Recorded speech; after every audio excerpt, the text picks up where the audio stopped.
Today we have two very special guests joining us who are just meeting with the president and vice president. Hence, we delayed the briefing a few times today. Apologize for that.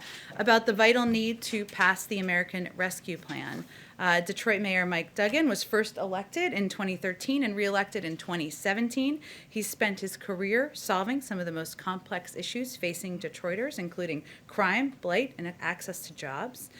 Miami Mayor Francis Suarez was elected in 2017 after serving as a Miami commissioner for 8 years. Sorry, cut off your amount of time served. He is a former chair of the U.S. Conference, you're over here, of Mayor's Environment Committee and vice chair of the Miami-Dade Transportation Planning Organization. With that, I'm going to turn it over to you. I think I'm going to turn it over to you, Mayor Suarez. Sorry, and they've been kind enough to take a few questions, and as usual, I will be the bad cop when they need to go. Go ahead. Don't worry, every single one of those years were dog years. It was a wonderfully productive meeting in the Oval Office. First of all, it was an honor to be invited with this select group of mayors and governors. It was an incredibly spirited conversation. I felt that it was a very bipartisan conversation. I think the president is very interested in having a bipartisan solution. Obviously, understanding the needs of the residents of America and certainly the needs of the residents of the city of Miami. We are, and we expressed to the president, I expressed to the president our readiness to increase the ability to vaccinate our population. We would love to have those vaccinations given directly to us as a city. We also talked about funding, of course. The city of Miami, during the first CARES Act, just barely missed the 500,000 population threshold. And so instead of the city getting approximately $80 million, which would have received and sort of corresponded to our population, we ended up getting $15 million. So we tried to put that money to good use to the most needy in our community, feeding people, helping them with mortgage assistance, with rental assistance, small business loans and grants. And obviously the people of our city and of America are still hurting. And we need this assistance to get through until the vaccine has gained wide acceptance.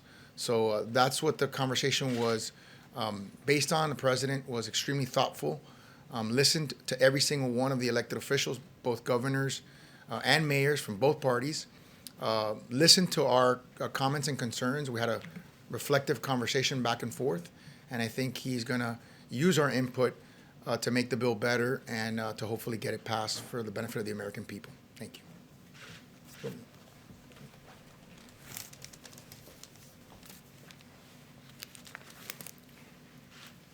Good afternoon. I'm Mike Duggan. I'm the mayor of Detroit, and it was a special experience to sit in the Oval Office with 4 Republican governors and mayors, 4 Democratic governors and mayors, talking and sometimes debating with the president and the vice president. Everybody just focused on how to solve the problem. And I really hope this is the way conversations are going to go. But the biggest thing that we focused on is the need to pass America's Rescue Plan. And probably for a lot of folks in this country, the images of Detroit you remember were the ones that were portrayed nationally during the bankruptcy. But if you haven't been to Detroit in the last 7 years, there has been enormous progress. We had billions of dollars investment from General Motors, from Ford, from Fiat Chrysler, which is now Stellantis, huge numbers of jobs in the fintech industry with Quicken, and the tech companies have finally discovered Detroit. We've been pleased to see Amazon and LinkedIn and Google move into the city. And across the city, entrepreneurs have pulled down the plywood off of shuttered storefronts, and largely black and brown business owners have started to open up our commercial corridors. And we did all this on a bipartisan basis. In Lansing, we've had Republicans and Democrats working together to support Detroit's comeback because Detroit, being an economic engine for the state, is good for everybody. And so we know that we haven't gotten to everybody. We're not kidding ourselves. But here's what I do know. The unemployment rate in Detroit, the start of bankruptcy, was 21%, and a year ago it was down to 7%. We had moved 80,000 people from poverty to the middle class, the largest reduction in poverty. It was going the right direction. We certainly had a long way to go to make sure it included everybody. And then when COVID hit, we're back up to 20% unemployment. And the question is, what do we do about it? And so when we got hit in Michigan, and Michigan came right after New York last year being hammered with COVID, we went from having no COVID to our hospitals overrun with patients on gurneys and hallways. We were losing 50 people a day, but we did not in Detroit curl up. We fought back. We quickly set up one of the largest testing centers in the country. We masked up, distanced ourselves, and for the last 6 months, the city of Detroit has had a lower infection rate than the rest of Michigan and the surrounding suburbs. Detroiters did what we were supposed to do, and if you go through the city now, you will see people masked up, distancing. The folks in Detroit did what we were supposed to do. And now that the vaccines are out, we have a major center at our convention center where we're vaccinating 15,000 a week in an indoor parking structure at the convention center, and we're very anxious, as we told the president today, to get up to 25,000 a week, because that's going to be the key. But when we solve the health issues, there will still be other issues facing us. And this is where America's Rescue Plan makes such a difference. The people who are working in Detroit a year ago, a lot of them right now are unemployed because businesses are shut down. They're sheltering in their houses, and they are worried that as the landlord-tenant courts open up, they may be facing eviction and have no place else to go. They're looking for help. Those businesses that opened up their storefronts with such optimism are now very afraid if they don't get help that plywood's going back up and we're going to have boarded commercial districts as we did 7 or 8 years ago. And in the city of Detroit, we had an immediate $350 million hit to our budget. 1,000 Detroit employees are still on partial layoff. And the problem is going to get worse in the summer. So we have a national problem that needs national response. And the most interesting thing was, if I thought it was unique, what Mayor Suarez and I heard is every governor and every mayor is talking about exactly the same situation. That it took us 7 years to get from 20% unemployment to 7%. Now we're back at 20. Are we going to get our folks back to work in a matter of months, or is it going to take years? And I think the one message we all had, and we loved the president's leadership on this, is we don't kid ourselves about the atmosphere in Washington. We know it's partisan, but we're really hoping that for the next couple of months on this national issue, that they can set partisanship aside, and the president made it clear he really wants bipartisan support for America's Rescue Plan. And I can tell you that all of us who are in that room, we're strongly supported. And with that, I guess we'll turn it over to you for questions. Yeah, go ahead, Zeke. Mayor, I was hoping you could answer the complaint, the criticism we've heard from Republicans of late, has been that states and cities have received several rounds of funding so far that they haven't spent, so why do they need billions more from the taxpayers now? So what would be your response to that? Well, my response as a Republican mayor is, first of all, for cities like Miami, we actually didn't get a lot of the money from the first CARES Act. As I said, since we were under 500,000, by the way, almost all cities were under 500,000. I think there was only 30-something cities that got direct payments.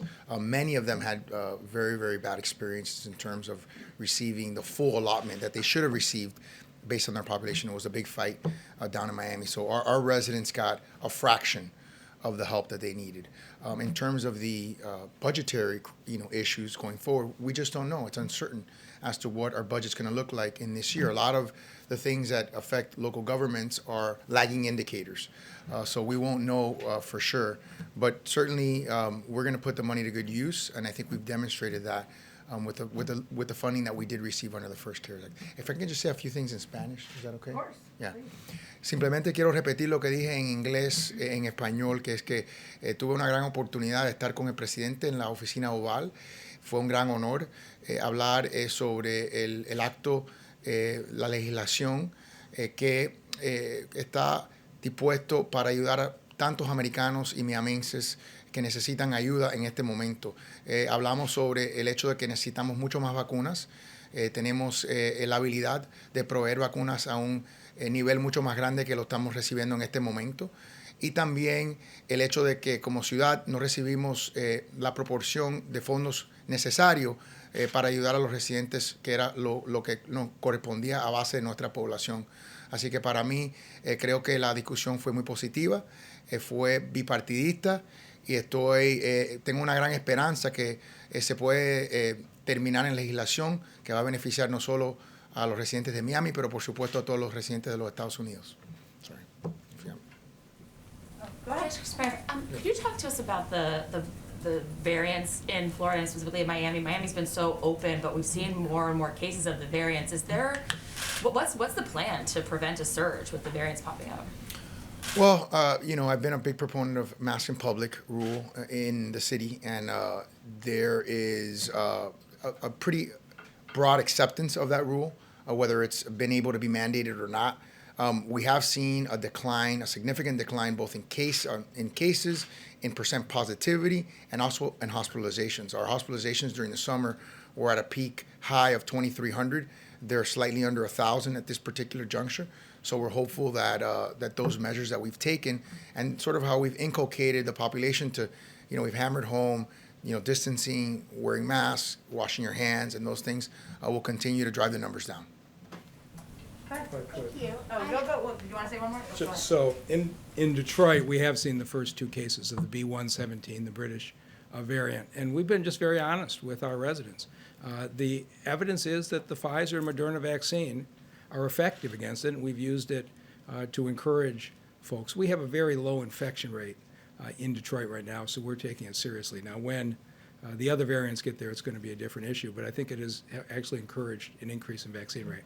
Do you feel like, do you feel like you have enough visibility into exactly how many vaccines you're getting each week, each month at this point? I have visibility into it. I don't like the visibility I have, but you have a racial equity issue in this country, and if you just look at the way hospital distribution has worked, even hospitals in urban areas, the folks who have accessed the electronic health records have been predominantly upscale individuals, and so in Detroit, literally, we took the convention structure and we are just moving thousands of folks through. Jeff Zients was good enough to get us from 5,000 a week to 15,000 a week. I had to appeal directly to him to get to that. We really ought to be at 25,000 a week, and I raised that with the president today. And I think they are doing everything they possibly can. I know they shared numbers with us by April that will look good. We're certainly hoping before the end of February it picks up. But with what Jeff Zients is doing, I just have complete confidence in this administration. To follow up on that, one big complaint we heard a lot from states and local jurisdictions under the Trump administration was that there was a lack of coordination, a lack of communication. Can you point us to specific examples of how that has changed? And also for you, Mayor Suarez, you mentioned that the vaccine needs to be widely accepted, which is different from a supply problem. Sure. Did you talk about hesitancy with President Biden? Well, let me answer the first question, which is I've spoken to the president and the vice president more times in the short time that they have been in office and prior to them being in office than I had spoken to the prior administration in the entirety. So that's, I think that's, to me, it's an intentional desire on their part to really plug in with mayors. And it's also symptomatic of the fact that now I'm the vice president of the Conference of Mayors. Next year I'll be the president of the Conference of Mayors, so certainly that's a part of it. But I do think that there's an intentionality on the part of this administration to get advice from the mayors and from the governors, because they are the boots on the ground. And frankly, it's not just on vaccination. We've talked about climate and a variety of other issues. The second part, for us, it's not so much acceptance, and maybe if I use the word acceptance, maybe it wasn't the right word. We certainly have whatever vaccine we have, we administer. In other words, we vaccinate about 7,000 people per week at Marlin Stadium in Miami, and there's no one that's not getting vaccinated. Sure, there are times when there are subpopulations in particular areas where acceptance of the vaccine is an issue, and we try to message that. I think what's interesting is as the vaccine has taken hold more and more, and we start to see some of the cases start to drop, I think people are starting to realize that it works and that there's a correlation between getting vaccinated and potentially getting back to some sense of normalcy. So that message is certainly resonating. Thank you. Can both of you weigh in on whether or not you believe the $15 minimum wage should be included in this relief bill? I certainly support it. The question is, I've learned more about the rules of reconciliation in the last week than I ever wanted to know. So, I'm going to defer to the president's political judgment on that, whether it's part of the America Rescue Plan that it gets adopted or whether it's separate legislation. But I certainly support it. And do you support the $15 minimum wage being Yeah, included in this bill? I'll echo Mayor Duggan's statements. The president said something interesting. He said, he relies on his policy advisors to give him advice on policy, but he handles the politics. And I think he is an expert in managing the politics of Washington, D.C., which is foreign to many of us. So I'll let him handle that part of it. Did he bring up the $15 minimum wage during your meeting? It did come up very briefly, but it came up more in the discussion in the context that we're discussing it now, in terms of understanding how to get a potentially a bipartisan bill passed and understanding that there are tension points in something like that. I've been told they have to go, but you're invited back anytime. So thank you for joining us and really appreciate it. Thank you very much. Thank you. Thank you both. Okay, happy Friday. I just have a couple of things for LVU at the top. We had announced this maybe 2 weeks ago, but now it's almost mid-February. So on Monday, as a part of the President's commitment to expanding health care to all Americans, the ACA special enrollment period begins and runs through May 15th. In accordance with the President's executive order on health care, the Department of Health and Human Services is opening this special enrollment period so that all Americans can have access to quality, affordable care. During this pandemic and after 4 years of attacks on the ACA, this enrollment period is more important than ever. A $50 million education campaign will also launch on Monday, including broadcast, radio, and digital advertising. This campaign, out of HHS, I should say, this campaign will focus most on increasing awareness among the uninsured that there is a special enrollment period. That's always been part of the challenge, making sure people understood how they can do it and when they can do it. Available now, and raise awareness about affordable options for coverage and the availability of assistance to pay for premiums.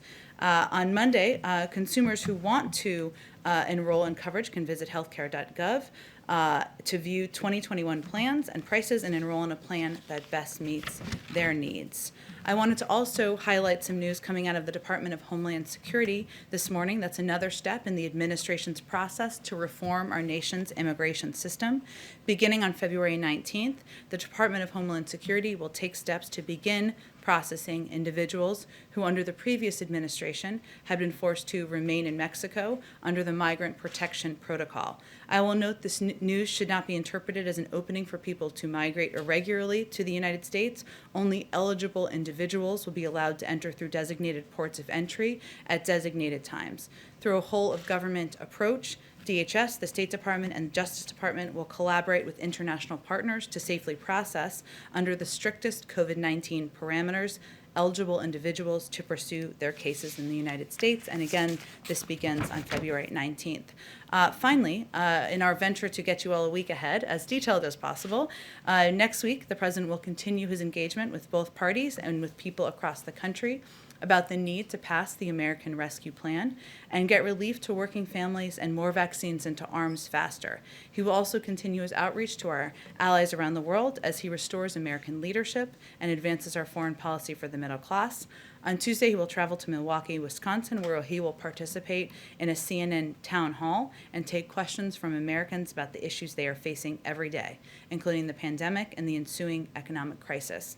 Later in the week, the President will convene meetings at the White House about the critical need to pass the American Rescue Plan to support workers in struggling communities. I expect we'll have some more details on those over the coming days.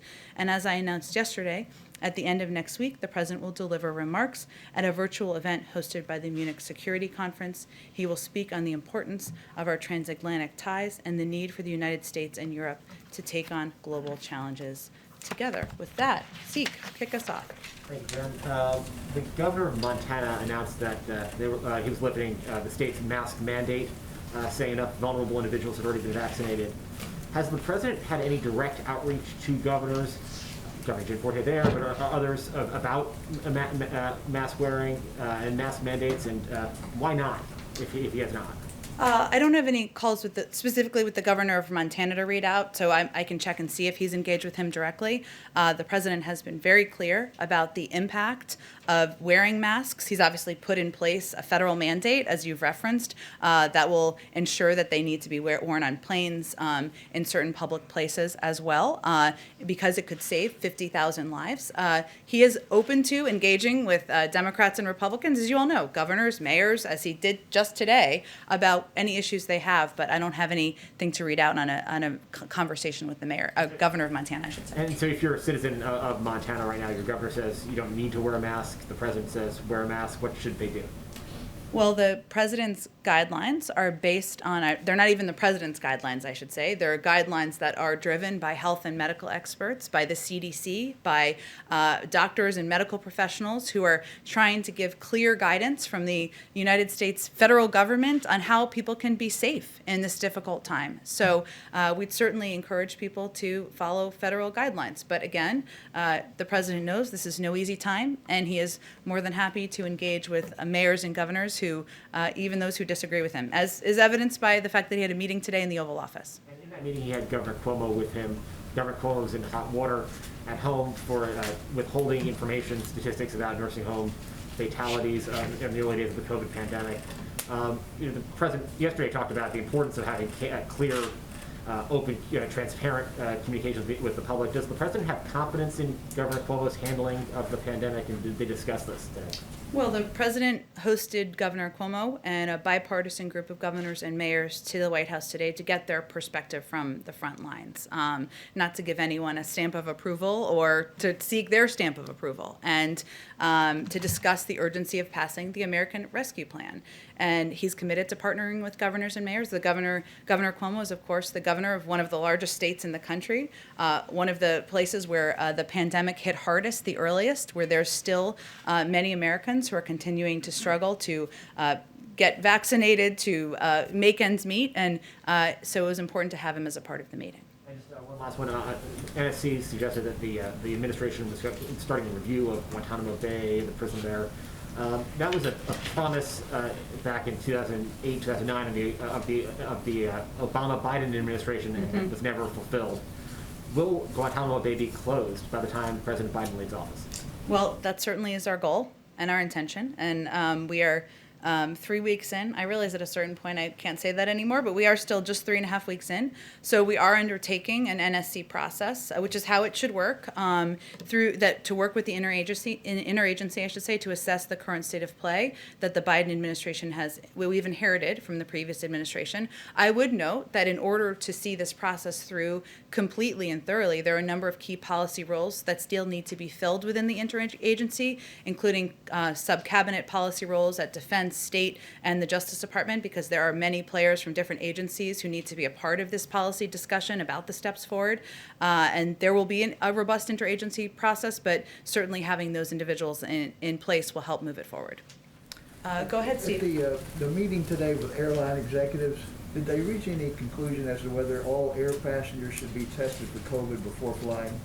Well, that would be done through through a policy process internally. But as I conveyed yesterday, reports that there is an intention to put in place new requirements, such as testing, are not accurate.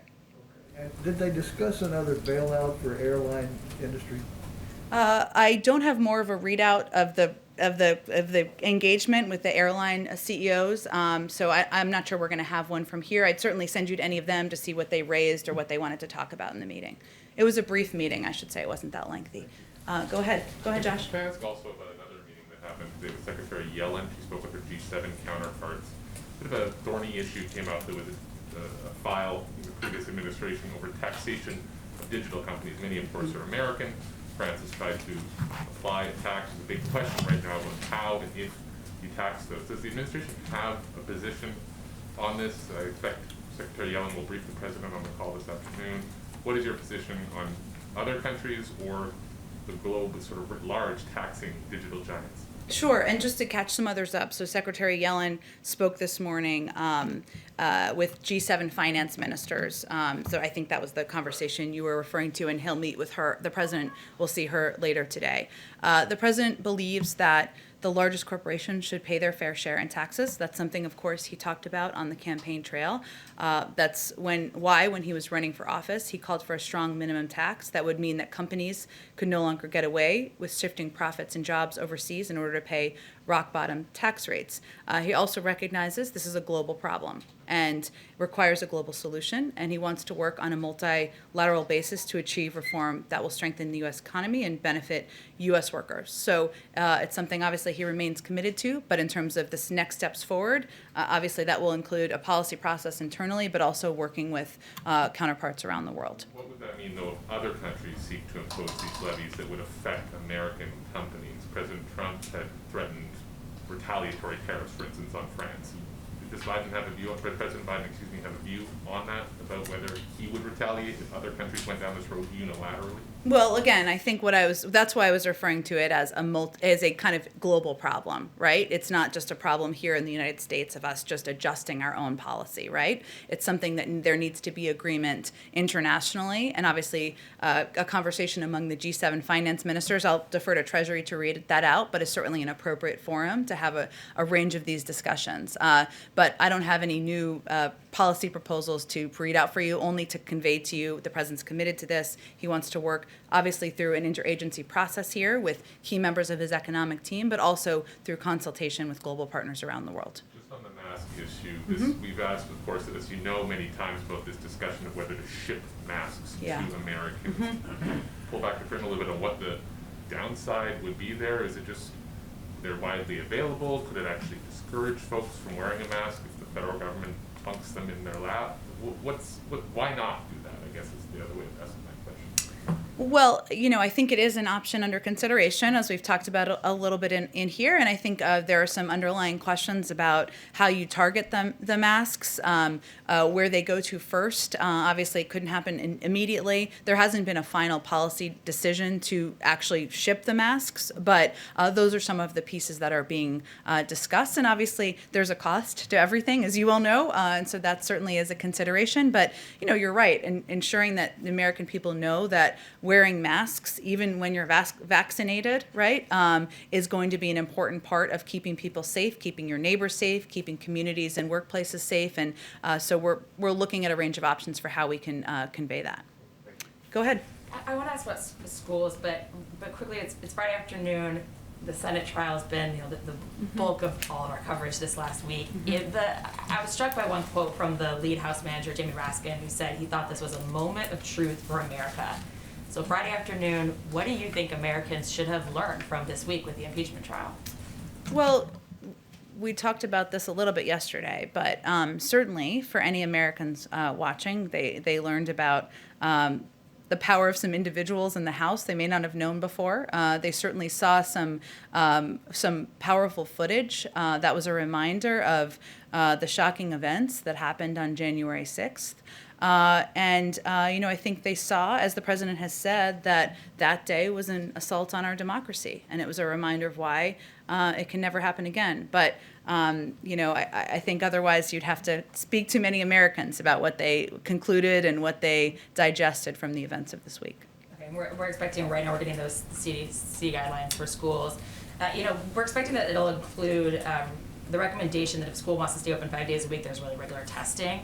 When do we think that that'll be available to teachers and students? Is that part of the goal for the first 100 days to have regular testing available to all schools? Well, again, I am eager to see them as a parent. I have not seen them or reviewed the guidelines that will be released. I think there's a briefing from the CDC a little bit later this afternoon. So that's an excellent question, and I certainly encourage you to ask it. What are your criteria, the White House's criteria for what counts as a school being open? The president's goal is to have schools open 5 days a week, kids in school learning, teachers in school, and to do it safely. And the CDC guidelines that will be released this afternoon, I'm eager to learn more about them as well. Those will be an important next step. And then his Secretary of Education, future Secretary, I should say, Miguel Cardona, this will be his top priority, as he has said. And the president will, of course, task him with looking for ways to work with our health experts and the CDC to open schools safely as quickly as possible. Yeah, I guess I just mean like as you're ramping up now, that's the ultimate goal, but as you're ramping up right now, what counts as a school being open as you're trying to get to 100%? Like doesn't count as open unless it's all kids offered a seat every day? Again, I think that what the president's focused on and what he's very mindful of, having raised many children, that makes it sound like he has 10, several children himself, being a very engaged and active grandparent himself, being the husband of a teacher who knows how valuable it is to be in person, is to return how schools were before the pandemic. But we are also going to be guided by science. We are going to be guided by our medical experts. We are going to be guided by the guidelines of the CDC.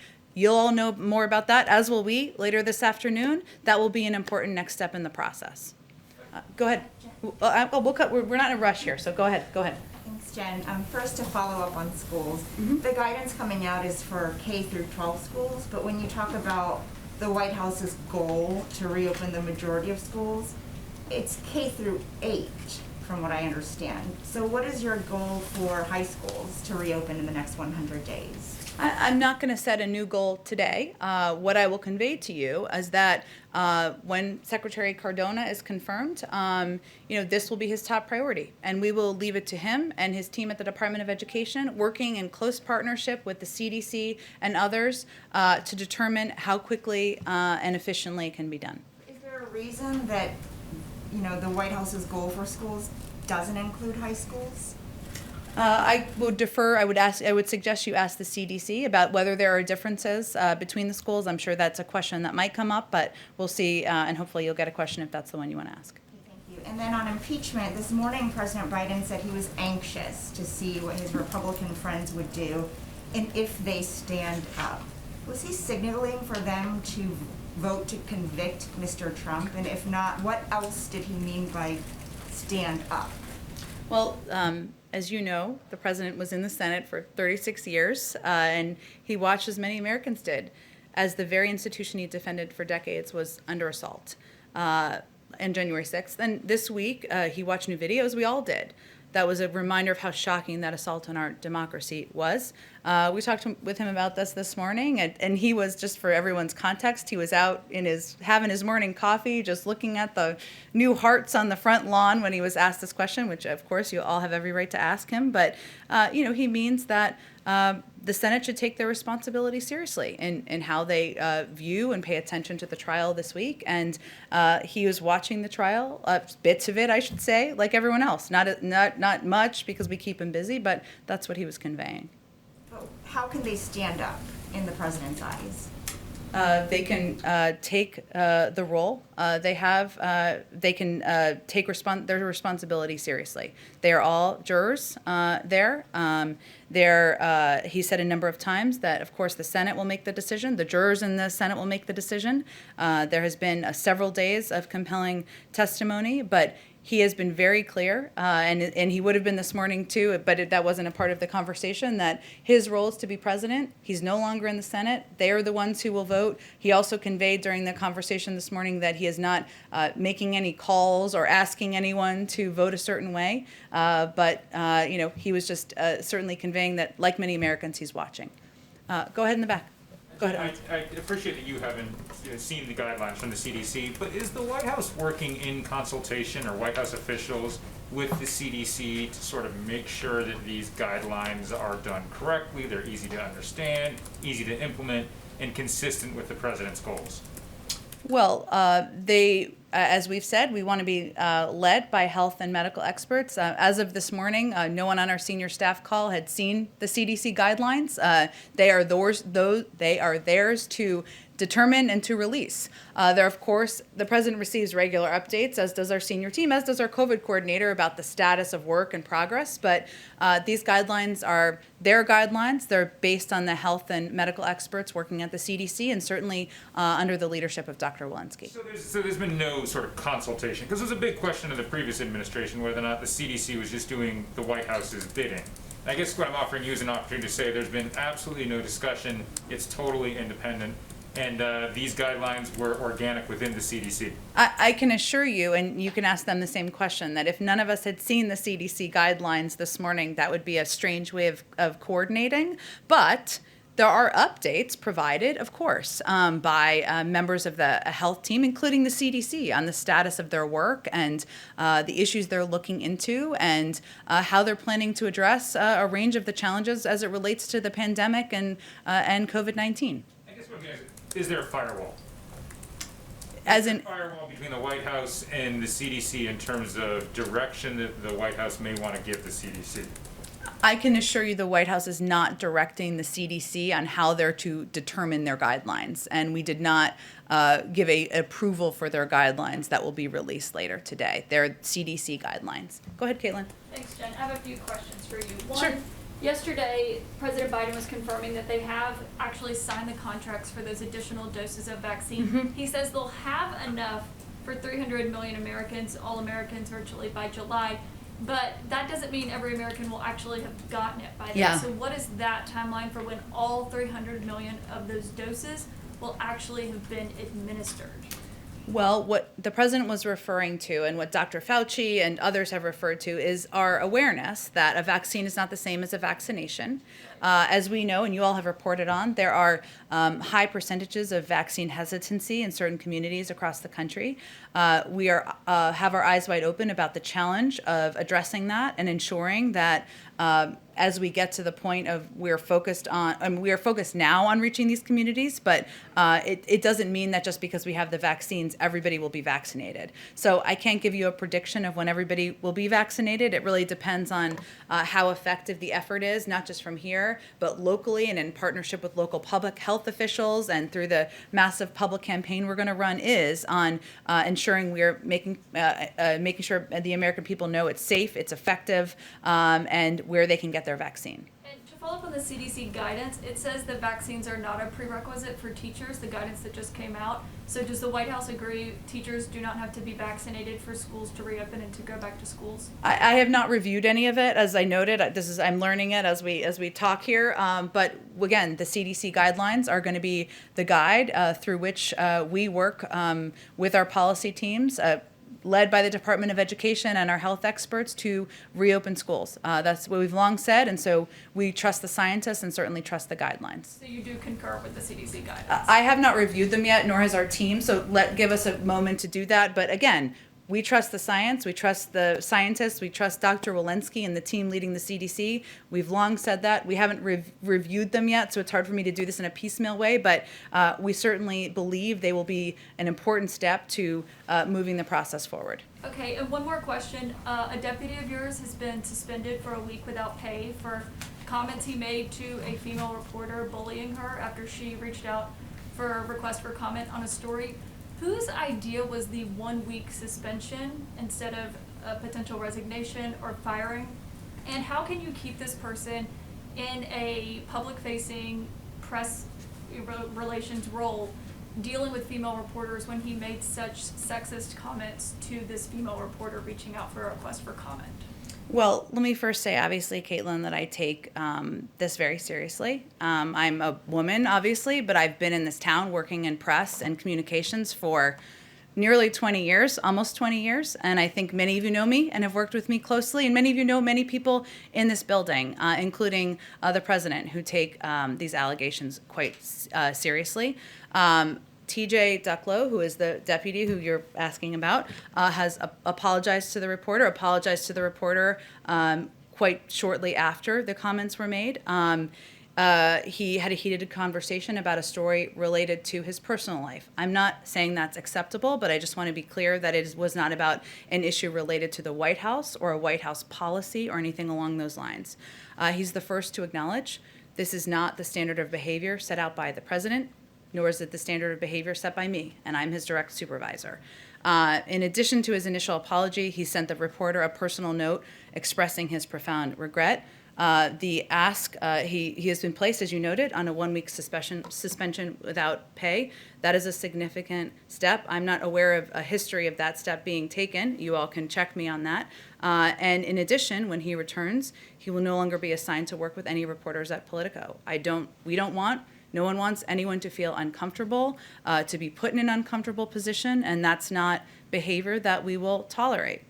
So those were the steps that were taken, and we felt it was a serious punishment. But he'll still be working with female reporters, and it wasn't just a hostile conversation. I think we've all probably had plenty of those, and vice versa. Those happen, but the language that he is alleged to have used, according to this report, it is arguably, or even not arguably, sexist. So what are you doing to deal with that part of it? It's completely unacceptable. He knows that. We've had conversations with him about that. That is why we have also contacted, not long before today, but immediately following their conversation, my colleague Kate Bedingfield reached out to an editor at Playbook to convey our apology. We've reached out at every level there to convey our apology and been clear this will never happen again, and it is not going to be tolerated here at the White House. Sorry, can I just follow up on this? Just not, Go ahead, not Josh. to belabor the point. It's but okay. The president on Inauguration Day spoke to people that he was, I guess swearing in, his staff.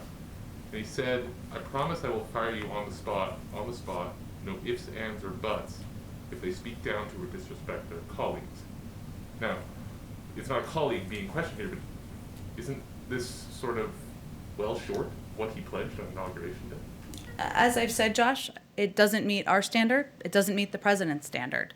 And it was important that we took a step to make that clear. And that included not just an apology directly from him and apologies directly from us at the highest levels there, but also a step to suspend him for 1 week without pay. And that, in our view, was an important step to send the message that we don't find it acceptable. Jen, was the president involved in this discussion at all? No, I have not discussed it with the president. It was a decision I made, and with the approval of the chief of staff. Jen, if you knew about this conversation for weeks, why wasn't TJ suspended until after the article dropped? He was here up until last night.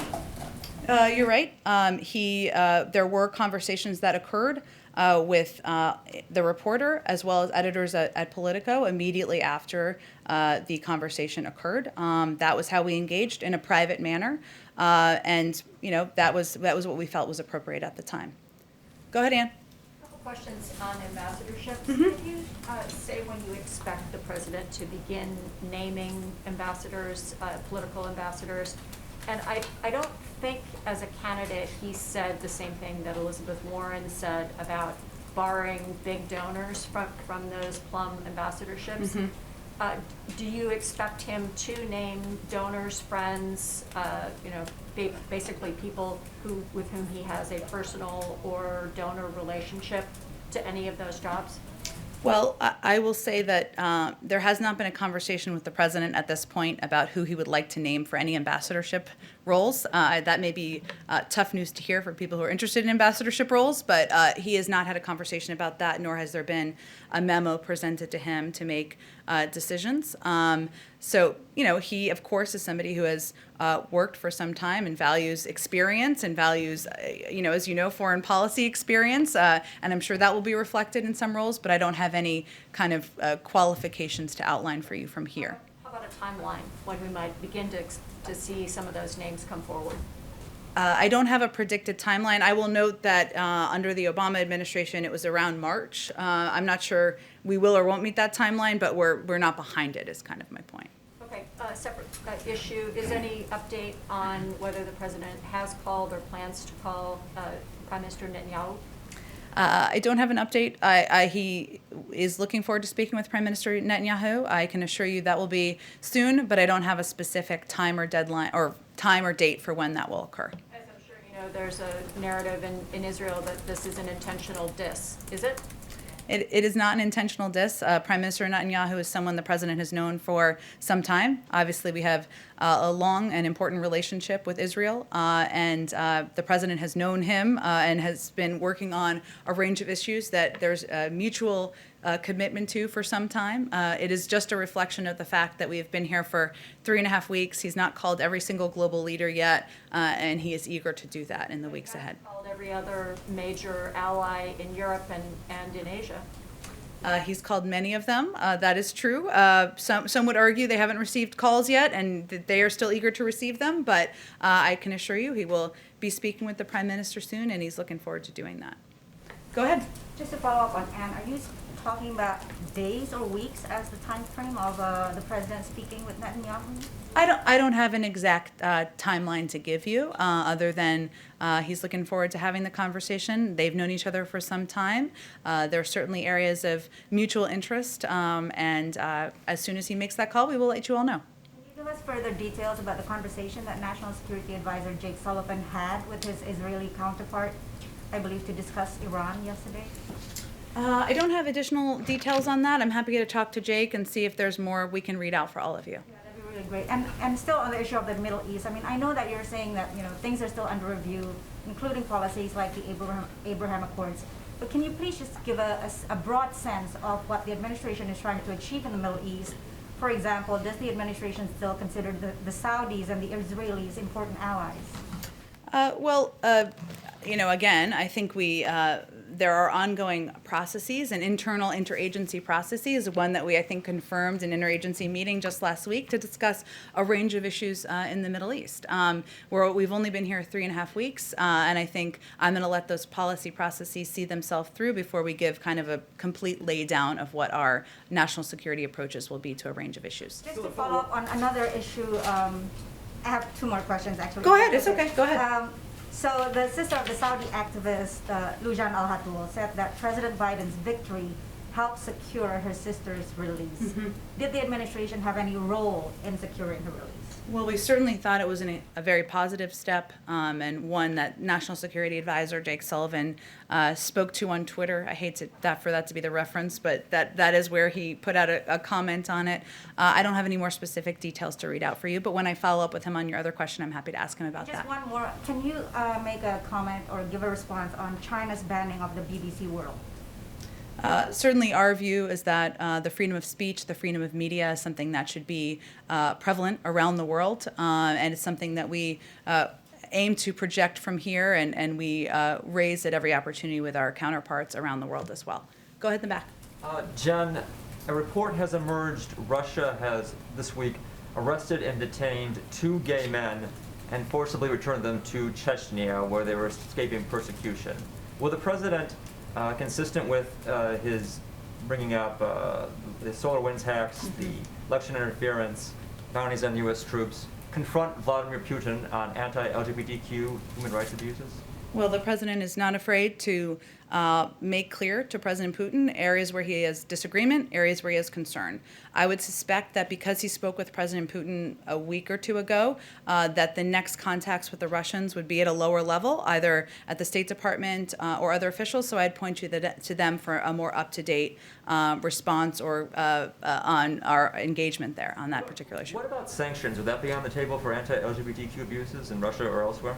There's a review that's ongoing about a range of problematic actions that have been taken by the Russians, and I'm not going to get ahead of that process. Go ahead. Go ahead.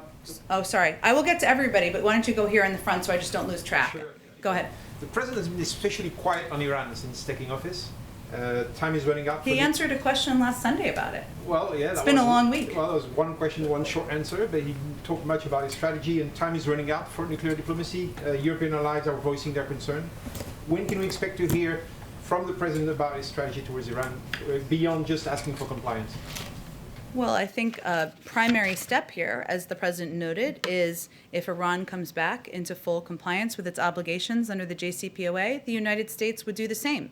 and then use that as a platform to build a longer and stronger agreement and also address areas of concern. This is also a topic that is discussed in his conversations with key European partners and allies as well, given their important role in the P5+1. That would be the negotiating body, of course, if we were to move to this step again. But the ball is in their court, and he has spoken to that. I'm not sure there's a lot to add at this moment in time.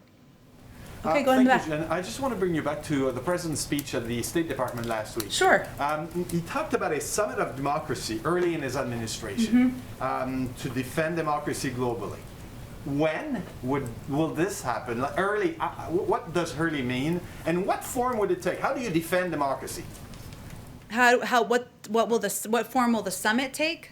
Yes, what form the summit would take, but how would you do this? Yes, first, what form the summit will take, and how do you defend democracy otherwise than sending the message that you want to defend democracy?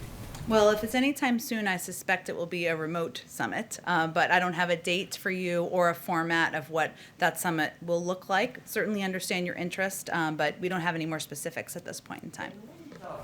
Other topic, when you talk, it's a bit of follow-up about global posture review, led by Secretary Austin, so that the military footprint will be aligned with the foreign policy.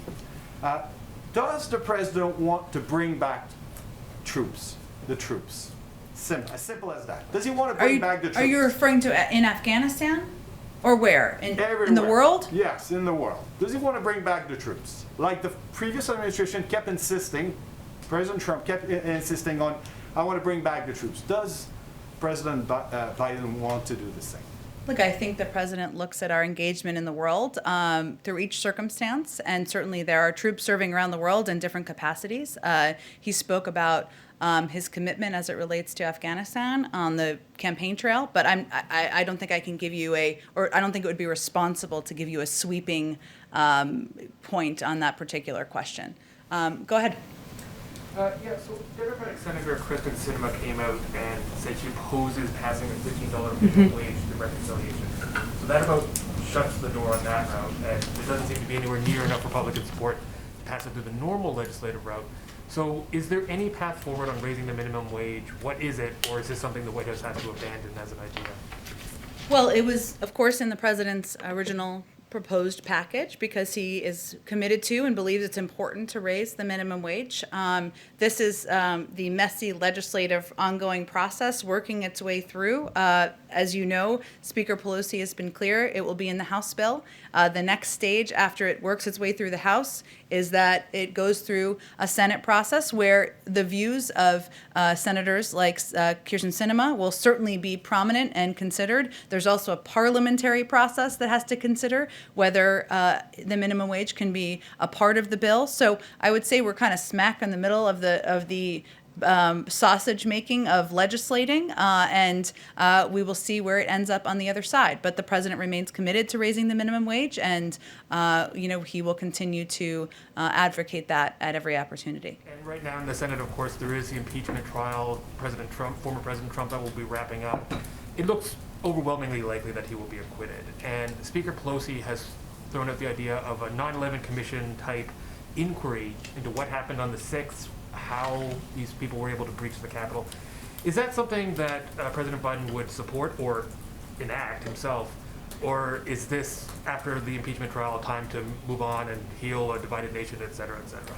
Well, heal a divided nation, et cetera, et cetera. I'm not making fun of you. I think we're all, it's a Friday afternoon. The president, that is up to Congress to determine if they want to put together a commission to look at the events of January 6th. Obviously, there are ongoing investigations out of the federal government and the Department of Justice and the FBI, which we certainly support, but we will leave it to Congress to determine if that's a step forward, if that's a next step, I should say. I have a border wall question that a colleague sent. Okay. President Trump somewhat famously invoked his emergency powers to repurpose billions of dollars towards border construction. There's about, I believe, $500 million outstanding now that has been committed to construction companies and the like, but has not actually been spent. And I'm wondering if this is something that the administration is attempting to claw back, something that is possible to claw back without spending on further border construction. It's a very good and specific question. I'm going to try to answer it, but if I will follow up with you if this doesn't answer it. There was a formal follow-up issued in the form of a letter from the president's executive order that he issued on day one on the administration when he announced he would halt the emergency declaration. So as he said all along, the declaration of a national emergency at our southern border was unwarranted. He took formal steps to follow up on his executive order to end the declaration so that no more American tax dollars could be wasted on a border wall that does nothing to address or reform issues in our immigration system. So it's halted now. I think you're asking, though, about if there's money or tell me more about your question. Money that's been committed but not yet actually spent, and whether those, I guess, contracts could be canceled or recouped. I suspect that's going to be a specific question for the Department of Homeland Security to answer, but let us see if there's a specific answer we can get for you on that pot of money. This will be my last one. Go ahead. I just want to throw one out for the Canadians. Okay. The purchase of more vaccine from European suppliers. We're in this global race for supply, and this was from a Canadian reporter who asked this, and Canada's struggling to procure vaccine because they have no domestic capacity. The U.S. does. And I'm wondering whether President Biden has faced any pushback from world leaders about essentially hogging the global supply.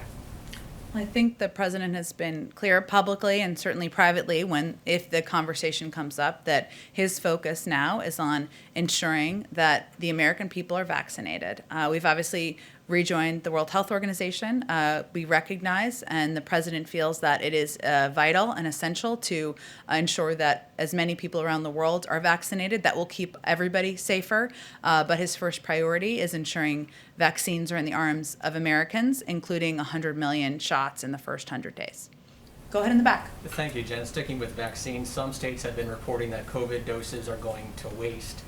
Is the White House discussing a plan or even a proposal to mitigate this and to reduce the amount of discarded doses? Well, certainly those reports are concerning to us. There was a report, I think it was overnight or this morning, about, I think if it was wasted masks. Now I'm kind of speaking out of turn here. What I'm trying to say is when we get reports like these from states or localities, we work to address them as quickly as possible, right? To ensure that whatever prompted that, whether it's a delivery issue, a supply issue, is it an issue of not having enough vaccinators? It can differ from state to state. So we work to address those issues as quickly as possible. And certainly it's concerning when we hear about doses that are wasted. Two quick ones, sorry. Sure, go ahead. I'm picking up on that question about Canadian vaccine distribution. Russia and China have developed homegrown vaccines that they have distributed globally. What steps is the president taking to ensure that the U.S. position on the geopolitical stage is not diminished by its refusal to share some of these vaccines abroad right now?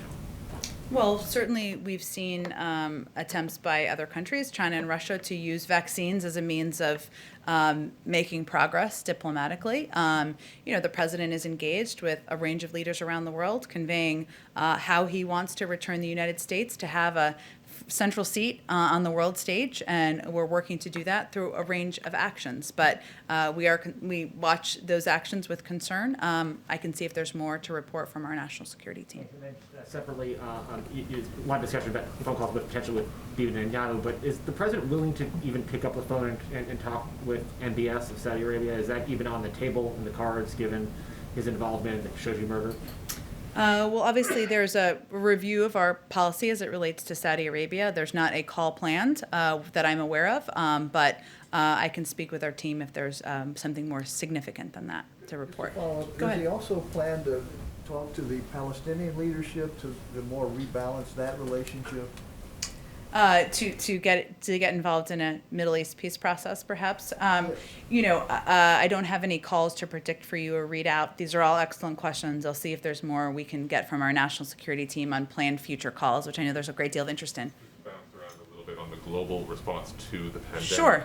The IMF is urging the Biden administration to reverse the previous decision to not boost resources to help developing nations who've been, of course, battered economically as well as health-wise by the pandemic. Do you have any view on that? Should the IMF be doing more to help, nations worldwide who are feeling the financial brunt of this and don't have the resources of their own the way the U.S. does?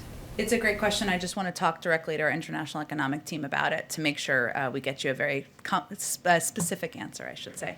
Go ahead. Follow up on vaccine. Sure. Following the announcement yesterday. When will we have an update on how much of the Johnson & Johnson vaccine will get out the gate? Because I know an EUA is, likely to come at any moment. You mean what a federal order would be of the Johnson & Johnson vaccine, or Yeah, because we're in that if it goes window. through the full approval? Correct, because, we're in that window of 3 weeks, so I know previously the administration wanted to give those figures out to states so they could plan ahead. That is certainly our objective. Remember that we have, though, enough of the Moderna and Pfizer vaccine to vaccinate every American by the summer. So we will continue to be in a position where we're giving states a heads up of a couple of weeks on our in order for them to better plan. We'll wait for the approval process to see itself through before additional announcements are made. And my second quick one on my second quick one, on vaccines and herd immunity is the president, and you keep saying that the hope is to get shots in arms by the end of the summer, which would put us at normalcy or the hope of herd immunity around 7 to 8 weeks after that. Is that a realistic timeline that you're talking about internally? I'm going to let Dr. Fauci and others speak to a timeline for herd immunity. I think we will have enough vaccines to provide, to vaccinate 300 million Americans by the end of the summer. We obviously announced yesterday that we moved that capacity up a month earlier, which is certainly a positive development. But again, part of this goes to Caitlin's question earlier about vaccine hesitancy and our effectiveness and our ability to convey to many communities that this is safe, this is effective, this is how they can get their vaccine, and we don't have an assessment of that yet. COVID and the border. Yeah, go ahead. You said that in the change of policy announced yesterday that asylum seekers coming in will be tested. Is widespread testing available for Customs and Border Patrol agents? And do you know what percentage of frontline DHS border agents have been vaccinated? You'd have to, I'd send you the Department of Homeland Security for that specific question, who oversees those Border Patrol agents. Just to Go follow ahead. up on your statement to Zeke, I just want to make sure I understand. You said that the administration is looking with concern at vaccine diplomacy being done by China and Russia. But do you find the idea that there are countries who are able to help developing nations access vaccines? Do you look at that with concern as well, or are you separating the actual? I'm separating them. But I mean, how could you separate it? I mean, Well, this you're is- familiar with global issues around the global stage. I think what Zeke or whomever asked the question was asking about was countries like China or Russia who have at times used aid to bring other countries their way in a way that controls them, a way that okays unacceptable behavior, whether it's a violations of human rights or media freedoms. We wouldn't find that to be acceptable. At the same time, we've obviously rejoined the World Health Organization. We believe, as I said earlier, that it's important and it makes the country safer, the world safer, for more people across the world to be vaccinated. So we certainly separate them, and that is hence, as you well know, how you have to view global diplomacy. But I think the question was specifically about those countries for a reason. when the Thank US you, everyone. Jenna, Thanks so much. question Have a from a Japanese colleague, quickly. okay. Go ahead. He's asking if the White House has a reaction to the resignation of Yoshiro Mori, the head of the Tokyo Organizing Committee, who had the sexist comments on the fact that women talk too much in meetings. We certainly didn't approve of those comments. Let me work to get you a more specific reaction from our team. Thanks so much, everyone. Thank you.